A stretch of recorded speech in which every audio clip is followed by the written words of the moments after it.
सर्वांना माझा नमस्कार। माझे नाव अंकिता आहे। आज मी आपणासमोर क्रांतीसूर्य महात्मा फुले यांच्याविषयी बोलणार आहे। क्रांतीसूर्य महात्मा फुले हे एक महान समाज सुधारक होते। त्यांचा जन्म 11 एप्रिल 1827 मध्ये सातारा जिल्ह्यातील कडमूर येथे झाला। त्यांचे पूर्ण नाव ज्योतिराव गोविंदराव फुले असे होते। त्यांनी 1848 मध्ये पुण्याजवळील बिडेवाडा इथे मुलींची पहिली शाळा काढली।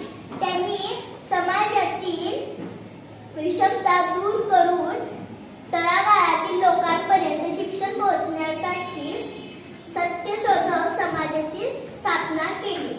त्यांनी अनिष्ट रूढी व परंपरा यांना विरोध केला। दुर्दैवाने